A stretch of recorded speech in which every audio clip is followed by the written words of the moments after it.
Guys দেখেন রাত বাজে 1:30 না, আমরা কিন্তু অলরেডি ডিনার করে ফেলছি, শোয়ার পদ্ধতিতে ছিলাম।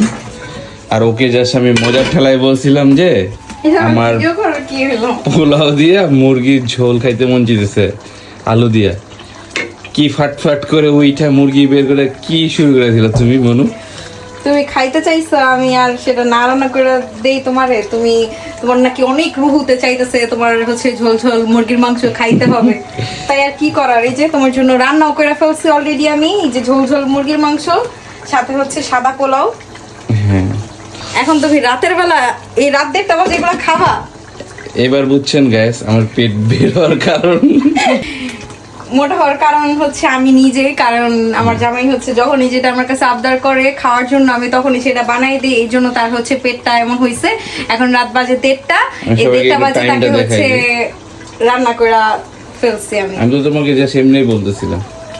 হ্যাঁ এমনি বলতেছিলা, তুমি যে মন থেকে বলছো খাওয়ার জন্য। আমি তো বুঝি নাই তুমি এখনই রান্না করে ফেলবে সবকিছু। একটু কষ্ট হয়েছে, সাথে হচ্ছে আমি হাতও একটু পুরাই ফেলছি। থ্যাংক ইউ কিন্তু ব্যাপার না, তোমাকে ভালোবাসি বলে তোমার জন্য এত কিছু করতেছি। এগুলো কি তুমি মনে রাখবা? হ্যাঁ হ্যাঁ, পোলাওটা দেখো সবাইকে। পোলাওটা দেখাবো, এই যে ঝরঝরা একদম সাদা পোলাও হইছে এদিক দিয়ে, আর এদিক দিয়ে এই যে আলু দিয়ে মুরগির মাংস খাইতে চাইছিলা, এটাও রান্না করে ফেলছে। Okay thank you.